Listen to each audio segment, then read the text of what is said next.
Hello everyone, I'm Jared Reimer. I'm from Seattle, Washington, USA, which is also coincidentally the headquarters of Amazon.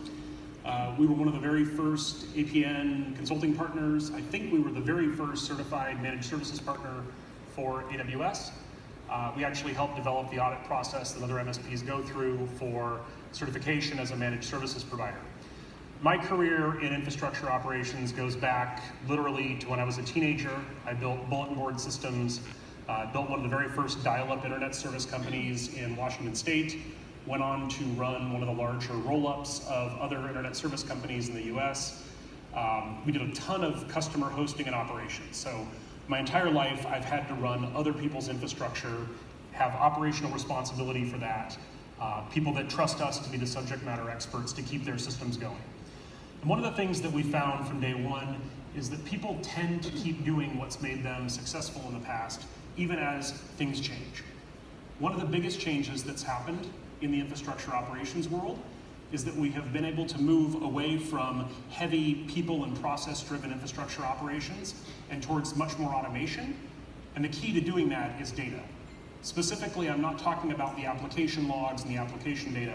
I'm talking about all of the telemetry that comes from those infrastructure elements, be they cloud, on-premise, application, or otherwise. So many of you have probably heard this. It's sort of a cliche, but it's entirely true. Data is the new oil. So specifically, the idea here is that oil, when it's in the ground in crude form, is not terribly useful. Its potential has not been unlocked. You have to extract the oil, you have to refine it, you have to get it to the consumer at their point of need, and if you do that entire supply chain, you can produce things like jet fuel that can fly us across the ocean. In the infrastructure world, so much data is produced that no one bothers to capture or look at. This is especially true in the cloud, where Amazon, for example, provides CloudWatch metrics, they provide CloudTrail, they provide AWS config. Very, very, very few companies, even smart ones, make use of this data, and that is a tremendous loss. Now, it's better than having complete data loss or an absence of data to have the data siloed in an application. So who in the room has any kind of monitoring application, SolarWinds, ZenOS, any kind of IT service management monitoring app? Someone here, yes, okay. How many of those, keep your hands up, how many of those are connected to some downstream analytics platform versus just emitting tickets or emails? 0, okay. So raw or siloed data, meaning data that's trapped in a monitoring tool, and it doesn't matter what the tool is, that's better than data loss. It's better than an absence of data, but you're only scratching the surface of the potential with this. It turns out that if you take all of the data from different sources, cloud platforms, on-premise environments, network elements, applications, and you stream all of that into a common analytics platform, you can do some really amazing things that most people never knew were possible. If you follow this to its logical conclusion, you end at the point where more or less the humans sit above the loop and watch the loop, but they're not in there pressing buttons and fixing things every day to keep the lights on. And that's really where the industry is headed. Far down the road, you have platforms like Lambda that allow you to completely eliminate the need for most infrastructure, which negates the need for a bunch of human toil around operations. Getting to that future state is going to take a decade. It requires completely rewriting applications and training developers to do things differently. In the meantime, we're going to have this huge body of existing applications that are running in production. They're high criticality applications that were written the old way, that we now have to manage in the cloud, but we need to do so much more cost effectively than we have in the past. Because if we don't do this, our competition will. So the companies that are disrupting yesterday's companies are the ones that find new ways to deliver value for less money. And if you have a huge IT service management organization, a huge operations center, a bunch of disconnected tools, what you end up with is a very bloated and inefficient operational environment, which in turn reduces your rate of innovation and agility on the business side. The companies that don't master this, unfortunately, are going to be rather irrelevant. I think it's sort of like an arms race. It doesn't matter if you want to invent new types of weapon systems. You have to assume that the other actors in the playing field are going to keep innovating. And if you don't keep up, you're eventually going to find yourself behind the curve, unrecoverably. So whether we want to change or not, we have to do it because the industry is forcing us to do it. It turns out if we do this, a lot of things get a lot better. So The number one benefit to doing operations the right way, be it cloud or on-premise, is that it frees a very, very scarce resource. These are qualified humans. It frees them up to go build new products and services and to take care of customer instead of taking care of systems. So right now, way too much of our time and headspace and budget and energy goes into repetitive tasks, patching things, deploying things, monitoring them, getting a ticket, responding to a ticket. All of these things are a form of toil, which is to say endless work that no one really appreciates until you stop doing it or you do it incorrectly, and then all of a sudden you're the bad guy. Anyone who's worked in infrastructure operations can relate to this. So it turns out computers do a great job at toil, especially if it's a repetitive process, which infrastructure operations generally is. So ways that computers can help with this. Number one, computers are incredibly good at studying lots of data and looking for relationships between things that might not be obviously correlated.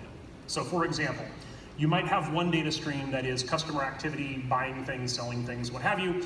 You might have another one that is processor workload on a server, and you might have a third stream that is storage performance on your SAN.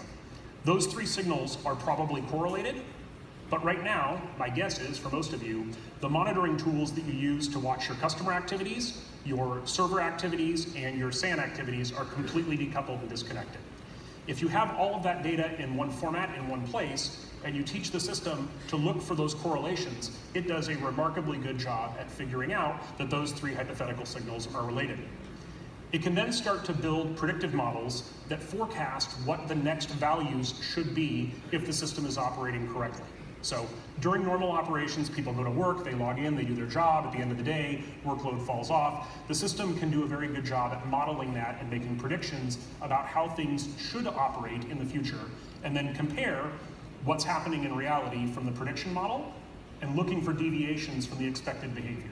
It turns out that in production environments, you can typically get 15, 20 minutes ahead of where a conventional monitoring system would alert if you use predictive analytics to study behavior instead of waiting for something to fault, okay? So most monitoring tools in an enterprise environment look for some threshold to be exceeded.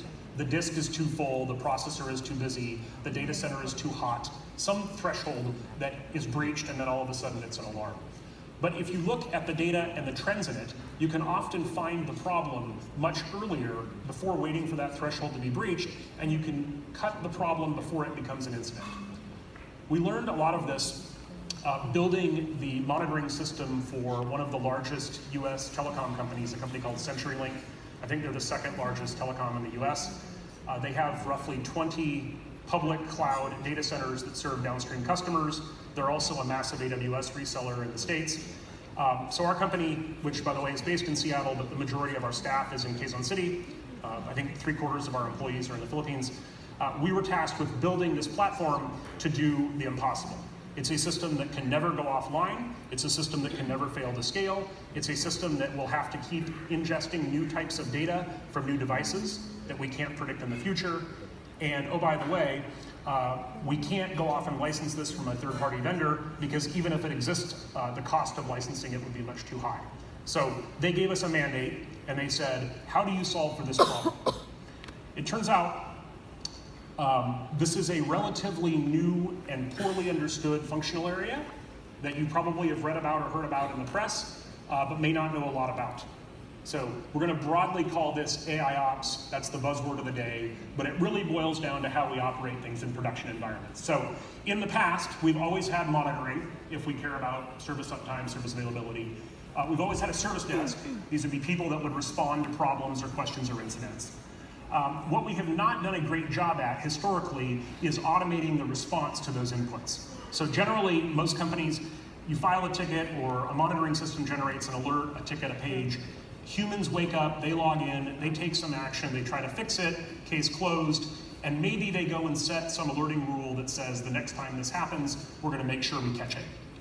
This is a losing game. It's like whack-a-mole. You can solve for one corner case, one problem that's cropped up, and you can prevent that one from reoccurring. That's not going to save you from the next problem that's dissimilar. So where does the nexus of infrastructure monitoring, human operations, automation come together? The answer is data sciences. It turns out that the Wall Street money machinery folks figured this out a long time ago. You've heard about high frequency trading and all these automated trading systems. They figured this out 20 years ago because it made them billions of dollars. This is relatively new in IT operations and service management. The key to doing this is getting all of the data in one place and then training different machine learning models on different types of data. So fundamentally, there are 3 types of data that matter in operations. There's reference data. This would be the state of things. In the cloud, that would be your virtual machines, your load balancers, your VPCs. There's time series data. These are measurements that we take repeatedly over time. So typically every 3 to 5 minutes, we're going to record how busy is the server, how full is the disk, how hot is the data center. And then there's event data. And there are lots of kinds of events. Some of the events are application logs, like somebody bought something on Amazon. Some of the events are security logs, like someone logged in or they got locked out because they failed the password test. Some of them are transactional logs, like network flow data. So server A talks to server B on some service, like it's a SQL connection. Those 3 data sets are the 3 that you need if you want to get really good at cloud-native infrastructure operations, even if you're still managing on-prem workloads. The way that we use that data from an ML standpoint is very different, and I'm not going to go too deep into the weeds on the specific technologies used. I will say Amazon has provided a gift to all of us that saves us millions of dollars and years of learning and the need for highly specialized data sciences people. All of the tooling that you need to get good at this exists in the public cloud platforms today. That was not true 5 years ago. And I know this because when we were in there building this stuff at CenturyLink, they had a parallel group of people, some of whom had PhDs in data sciences, who sat there and built all of this by hand from the ground up because it was not commercially available. So all of a sudden, things that only a select few companies, Netflix, LinkedIn, Microsoft, Amazon, only the biggest, smartest tech companies could afford to do this, now everyone can do it. The problem that we found is very few people even know to ask for it. Most people are so stuck in doing what's made them successful for the last 20 years that they don't understand that just because that's the way we used to do it, that's not the way that we're going to do it going forward. So, to take a note from the Amazon playbook, we're going to start with the customer, in this case, the operations person or the business who cares about some application workload, and we're going to work backwards. So most companies, when they go to do cloud migration projects, they do either a lift and shift, which is rehosting, very bad idea, don't do it, or there's corner cases where it's useful, but 9 times out of 10 it's the wrong answer. Or they start with a manual deployment where they go in, they fire up a virtual machine on EC2, they log into it, they press buttons, and they get it to work, and they say, okay, no one touch it, it's in production, be very careful, patch it very carefully, don't break it. That is entirely the wrong way to build and operate infrastructure in the cloud. I would say 90% or more of the companies that we work with do exactly that, because this is what they've been doing. This is the way that in the VMware era or the physical server era, we built and deployed servers and applications, so people keep doing what they know how to do. It turns out that if you automate the deployment and configuration of the application, you take an upfront investment that takes time and headspace that will pay dividends forever by saving toil, okay?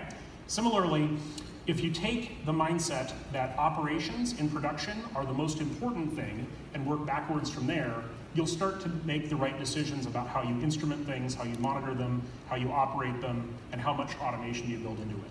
So, for some reason, this is not obvious to a lot of folks in IT, but if you start with ops and work backwards, you're going to get better results over time than if you start with the application and the deployment of that application and work forwards from there. The key to doing this, fundamentally, again, is the correct application of monitoring and analytics to infrastructure. One of the projects that we were truly blessed to have been involved with was the inception of Nest Labs. I don't know that Nest got quite the same visibility here because most folks have air conditioning that has a local thermostat. But in North America, most homes have a centralized heating and cooling system with ductwork throughout the house. The system in the past had a schedule that you would set by hand. At 6 a.m., heat my house up. At 4 p.m., cool it down. And at 9 p.m., turn off for the night or whatever it was. Humans would log in to the thermostat, they would program their schedule based on what they thought a reasonable plan was, and it turns out this was enormously wasteful in terms of energy. More than half of household energy use in the US is heating and cooling. Americans tend to like their house at just the right temperature at all times and are willing to spend as much power as it takes to get that. Nest had a totally different idea. They said, this is silly. Why do we want to make humans guess what the right schedule is or have them approximate it? Why do we want to heat and cool a home when people are off on vacation and they're not even there? And so what they did was they built what ostensibly was a thermostat, but actually behind the scenes is a giant machine learning platform. So the thermostat, which you could buy, I think for $200 or so, was meant to be self-installed. It was a little Linux embedded computer. And a thermostat does things like stream event data, like the dog barked, or there's sunlight hitting the front of the thermostat, or the household temperature is now 80 degrees Fahrenheit. It also streamed user activities. So if you walked up to the thermostat and you made an adjustment in the temperature setting because you were too hot or too cold, that too would be sent back to the back end. They then did something that, this was probably 10 years ago, I had never seen anywhere else before. They said, we're gonna have the thing program itself. Not just based on what users tell us they want, but what they actually want and how their house performs in relation to other homes in the area and the forecasted weather. By doing this, they were able to cut the energy consumption of the average home by about 20%, which basically paid for the product. They then went and partnered with energy companies to give them away or subsidize them and became fabulously successful. I think within 5 years, they sold the company to Google for $3.2 billion in cash. So this was a home run success story that really was an early IoT and ML use case. The magic of the Nest thermostat was the user of it. My mom had no idea how it worked or why it worked, but they could see it in the bill. When they got their bill, they could see the energy savings. And they never had to program the thing again. And when they leave the house and they go on vacation, the thermostat detects that no one's home and it stops wasting power heating and cooling the home. So this is an example of taking something that previously was humans going and manually adjusting the settings, manually setting the thermostat temperature, guessing what the right settings and thresholds were, and all of a sudden it just works. And it works really, really well. I'm sad to say Google has not necessarily made the best use of the thing they acquired, but this was a very early AWS success story. The whole thing was built on AWS platform tech, and we were there from when they were 5 people to when they were maybe 250 or so. So, back to infrastructure operations, okay? You don't know what data is important until you need it. And if you wait until you need it to start collecting it, you've already got a data loss situation, and you're already weeks or months behind the curve. So, in the past, when storage and compute were very expensive and finite resources, we went to great lengths to try to figure out which signals or which data sets were important because we couldn't afford to collect all of the data, stream it back to some back end, store it, index it, and analyze it. It turns out now, because of AWS and other cloud platform technologies, the cost of collecting and indexing and working with data is trending very rapidly towards zero. So, things that used to be true no longer are true. It is no longer the case that we want to be selective about what data we collect. We actually want to do exactly the opposite. This was really counterintuitive to me in the early stages of the CenturyLink project because we were very concerned with the cost of data collection, the cost of backhauling all that telemetry. They spent huge amounts of money building Elasticsearch clusters, building Hadoop clusters. These were physical data center build-outs that, millions of dollars in equipment, human labor, what have you. They insisted from day one that we collect all of the data about all of the things, even signals that we thought were completely uninteresting. An example of this, the link state on a network interface. It's always up if the network is working correctly. The value is always 1. Every time you take a measurement, the answer is the same. Why would you collect this? Well, it turns out the minute that value changes, that's probably a very strong indicator that something bad has happened. So even the least interesting signals, even the ones that you think are irrelevant, can be incredibly powerful, especially when you let the computer figure out the relationship between those signals and other less obvious ones, okay? One of the key things that I want to point out is that if you apply this methodology to running IT infrastructure just to keep the lights on, it sometimes can be difficult to get people to get excited about investing in it. If you show them how this unlocks new revenue potential, not just cost savings, but it unlocks new capabilities to deliver new products and services, all of a sudden things change and people want to invest in it. So we found that when we try to talk to a customer about modernizing their operations, infrastructure, monitoring, and tying that into analytics, the key to getting people to get excited about it is to point out this doesn't just save you money and make your operations better and improve your uptime. This is foundational to being a more agile organization and to delivering on new products and services as quickly as you can. So don't be picky. Don't think you can guess what the right data to collect is. All of the data about all of the things, every layer in the stack, all of it gets pipelined into a common analytics backend, okay? One of the other lessons we've learned the hard way is that you can't predict what the inputs and outputs are going to be, because just when you think you've nailed it, something better comes out, okay? So in the old days, we would take a monitoring tool, let's say SolarWinds, and we would take a alerting tool like PagerDuty, and we would connect SolarWinds to PagerDuty and say, when there's a problem, page somebody, and that was a one-to-one integration. And we would get paid as consultants to go do all sorts of integrations like this over and over again, and then something would change. They would replace SolarWinds with Xenos, or they would replace PagerDuty with their own SMS gateway or Slack or whatever, and we would throw that work out and start over. The inputs and outputs to these systems will never be static. And in the future, the rate at which new inputs and outputs will keep coming onto the scene will only increase. So if you have built systems that assume these one-to-one integrations between an input and an output, you're doing it wrong. You're creating a rat's nest that will only ever get more tangled and inefficient, and you're missing the point of analytics as the core of it. So here we have two inputs. These are Amazon accounts. We have Slack as an output, and we have email as an output. Okay? That would be a very typical customer scenario for managed services customers. So the key to solving this correctly, and again, I'm giving you a gift here, millions of dollars in hard lessons learned, is that you do not want to hardwire inputs and outputs. You want to have a platform that lets you plug in different inputs, plug in different outputs, and then do all of the data sciences and analytics magic in the core without worrying about what those inputs and outputs may be. Because again, what you do today is not what you're going to do tomorrow. So the screenshot here is a product that our company built called Cascadeo.io that is meant for managed services providers, Globe and others, to deliver this type of capability to customers who have production workloads and want to buy a service and support contract from a trusted company like Globe to operate under contract. We don't want to go in and tell you you have to throw away your monitoring system, you have to throw away your ticketing system, you have to do things our way as your MSP. What we want to do instead is take the customer wherever they are, good deployment, bad deployment, lift and shift, hand-built, fully automated. It doesn't matter where they are in their cloud journey. Wherever they are, we want to make them operationally successful from day one, okay? So the key to this is we want customers to be able to either self-service on board or with a minimally skilled person, not a cloud architect, wire all of this up.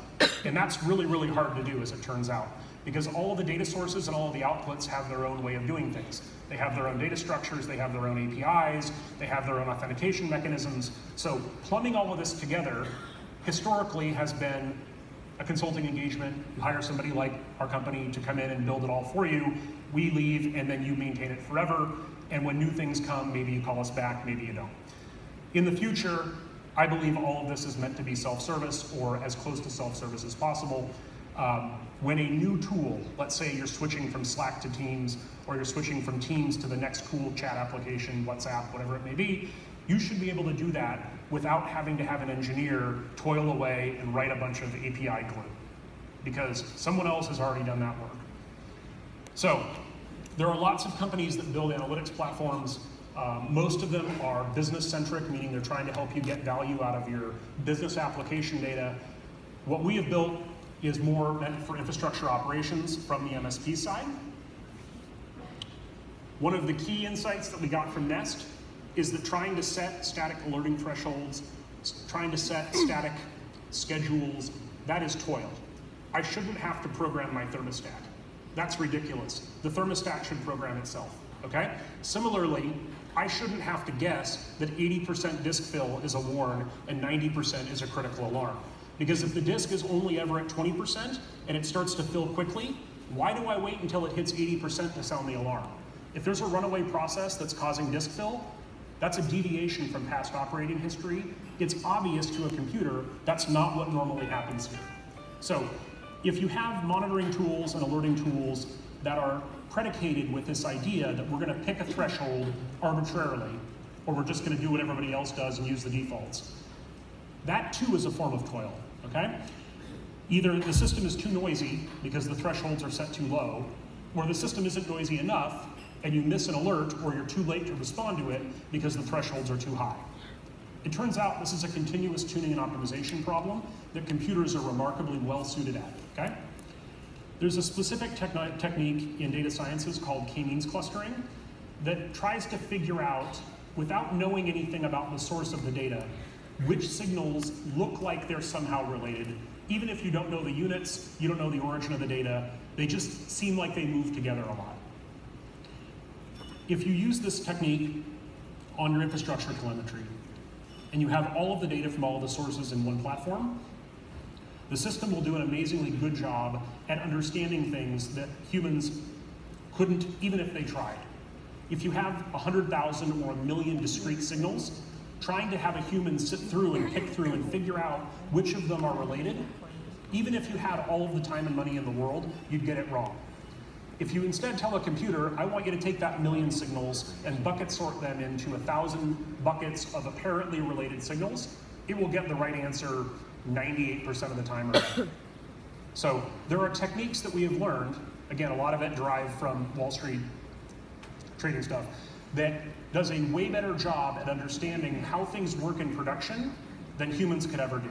Even the smartest IT operations person cannot do the level of constant data study and tuning around operations that these systems can. So one of my favorite client quotes, I can't tell you who it is because I don't want to get the guy fired, but he said, we stopped hiring firefighters a long time ago because inevitably they became the arsonists. And by this, what he meant was the people that get rewarded after an incident for saving the day, for being the hero, they come into work exhausted and frazzled and unshaven, and they say, oh, I saved the day again, they get a pat on the back. You are rewarding bad behavior, much like petting a dog for peeing on the carpet, okay? If you have to rely on firefighters to save the day and log in the middle of the night and fix the server, you're doing it wrong, and you're incentivizing and rewarding exactly the wrong behavior in your operations staff. If you prohibit that kind of firefighting, if you make that a negative instead of something that is, put up on a pedestal, you will automatically gravitate towards automation and towards data-driven operations and away from the hero who's the only person who knows how to fix it. One of my favorite recent stories in New York and New Jersey, there's the subway system. I think it's probably the largest or one of the largest in the world. There's these kiosks where you can buy your subway ticket with a credit card. You put the credit card in, you say, I want to add $10 to my Metro card, and it charges your card. So one day, all of these things go offline. Whoops. All of these things go offline. The one person in the whole MTA who understood how to reboot the credit card gateway server had turned his phone off because he wanted to take a leisurely drive back to Long Island. For 3 hours, all of New York and New Jersey, no one could reload their Metro card. It cost them umpteen $million because the hero, the one person who was the firefighter who could fix the credit card processor, couldn't be reached. How did this happen? They allowed it to happen. They put that person in a position where they were the only one who could save the day.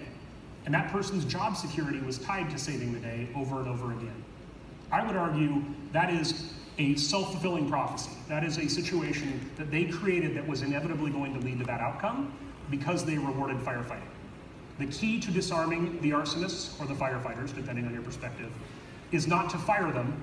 It is to get them to embrace the idea that there's a better way, that they don't have to get paged out of bed every night. Some of them will resist this. Some of them will fight it like hell. Some of them will be resentful or offended by it. That is part of the process. You have to be willing to let those people go because that is unsustainable, and in the future, it's a recipe for guaranteed failure. Okay, so back to AI-driven operations, okay? If you have humans responding to tickets, responding to pages, responding to alerts, that is toil. That is a never-ending, thankless pursuit, okay? You can't fire all of the humans and let the robots take over, but you can get a lot closer, and by doing so, you can take the humans that you have and elevate them into much more useful and high business value opportunities and activities. So one of the ways that we, as Cascadeo, use this technology is we take tickets from monitoring systems and from customers, and we use natural language machine learning to try to figure out, is this really urgent? Is this really an emergency? Or is it just something that says urgent even though it's a development system? To a regular operations center, any ticket that says urgent, you have to take seriously because it's urgent, even if it's not. Most op centers actually have a dedicated triage person who sits there and scores the tickets and tries to figure out what order to work them in. That is a losing battle. Machines do a much better job at looking for cues in the ticket, like, is the customer angry? How many updates have been made to the ticket? How long has the ticket been open? Does the ticket contain the word production, or does it say development or staging? There are lots of cues that systems can use to figure out this isn't really an emergency, let's move it down the list. I don't care if SolarWinds or Xenos thinks it's urgent. It's not, because there's so many indicators that it's not, right? Another thing we do is programmatic runbook recipe selection. If a ticket comes in, what we don't want is a human to sit there and flip through customer number 32's runbook and look for the problem and try to match it with the symptom. What we want instead is the system to suggest to the operator, hey, it looks like this is a service restart issue. Here is a runbook recipe that you might try that is either specific to this customer or generic across customers. And once you've tried that, let me know if that worked or not. That is a feedback into the system to train it as to whether it's making good recommendations. Now, the hardest thing of all is automated remediation. And this is where the system identifies the problem and then takes corrective action without a human actually pressing buttons on the keyboard. Currently, I think this is rarely used in production environments because if it goes sideways, people get very upset very quickly.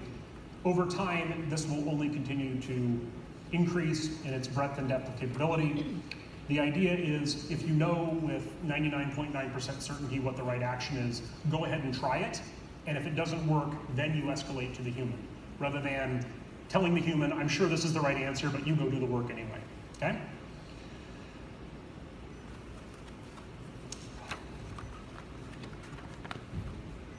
One more, okay. So Cascadeo.io is the product that we built that tries to take 13 years in business as Cascadeo and 25 plus years in infrastructure operations experience and turns it into something that is consumable by non-engineers. One of the key things to note here is that we did not build this on a bunch of virtual machines. We did not build this behind a load balancer. We built this entirely on platform services like Lambda that embrace the idea that we can start small, but build things that will scale forever, and we don't have to operate them. So Lambda, for those who are not familiar, you basically tell the system, tell AWS, here is what I want you to do when something occurs, like I get a ticket or I get a data point. I don't have to think about how many servers I need or whether they need to be on a load balancer. I don't have to patch the operating system. All of the stuff that goes into operations, they deal with that for us. The key to this, from our point of view, is not to be lazy. The key is to be scalable, okay? We can't predict how many customers or how many data points will ever use this system, but because we built it on Lambda and other serverless technologies, we don't have to think about it. Whether we have one customer or a million customers, the same basic infrastructure architecture applies. Finally, I'm going to show you guys a really quick video, I think it's 2.5 minutes, that shows 0 to production for a new managed services customer onboarding their Amazon cloud environment. They have some NetApp cloud services. They use Slack, they use Zendesk. How do you take all of this stuff that we've just talked about and actually turn it into a running production system that a company like Globe can deliver to you as a finished managed services product offering? So if we could go ahead and start the video, please. Okay, so very first part of this is connecting to your AWS account, whether this is a well-architected deployment or not, okay? So step one, is it planned? Yeah, there we go. Okay, step one is we're going to connect your AWS account and we're going to deploy into your cloud account a tiny little instance that does local data collection and discovery. We've designed this to be 5 minutes or less, okay? So behind the scenes, we are deploying into your cloud account what we call the CMI, which does discovery and data collection. This customer also happens to buy NetApp's Cloud Volume Service. This is like NetApp in your data center, except it's delivered as a cloud service. It's complementary to AWS, okay? So we're now going to extend our integrations not only to collect data from Amazon CloudWatch, CloudTrail, Config, Flow Logs, etc. We're also going to collect data from NetApp. Behind the scenes, all of this data goes into a purpose-built time series database platform called Influx Data that is meant to do exactly the type of big data analytics on infrastructure telemetry that we talked about. Now they're using Slack. They're integrating Slack through the Slack native API integration glue so that they can see events and alerts, and they can see the operations center taking action in response to those alerts, and they can correspond with that operations center in whatever chat tool they like to use. Could be Slack, Teams. We're going to add WhatsApp support since WhatsApp is popular here, okay? And then finally, we're going to set up an alerting pipeline. We're going to say when something goes wrong in AWS, something goes wrong in NetApp, we want to have that notification delivered to Slack in the customer's chat room of their choice. We want to send them a ticket if they use Zendesk. We want to send them an email if they prefer email. What we're not going to do is tell the customer, do it our way. We're your MSP, throw all your tools away, you have to do it our way. We are going to take the customer wherever they are, take whatever tooling they have, you can see here's the Slack output, we bring the graph to them, we show them, here is what's broken, here is why we are taking action, here is what we think we should do about it. And the customer has a chance to get in there and say, hey, that's not really a problem, or next time, here's what you should do differently. There's a continuous feedback loop. And then finally here, it's kind of hard to read on the screen, but these are anomaly scores. So this is taking metrics out of EC2, virtual machines in AWS, and making predictions about what we think it normally does day to day, and looking for deviations from those predictions. So one of the ways that we get ahead of problems before they become service incidents is exactly using this technique. This is called predictive analytics, okay? And that's all baked into the platform. We don't expect customers to automatically know any of this. We instead want to deliver the business value without making them learn, okay? So here it is, no hype, present state of AIOps. Most deployments in the cloud are bad. Most operations in the cloud are trying to replicate yesterday's ops model. There are lots of amazing bits of technology that I can go into deeper. If anybody wants to talk about this, we'll be at the Globe booth out front, about how we actually accomplish this behind the scenes.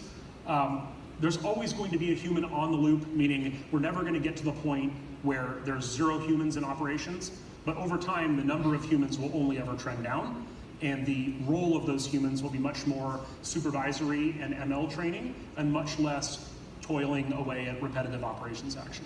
So AIOps today, it's not a silver bullet, it's not gonna work us all out of a job.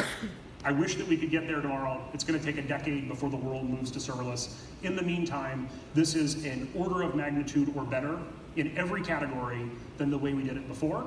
So regardless of the tools and technology, the methodology is absolutely worth investing in, and I hope all of you will consider this as the path forward for your infrastructure operations.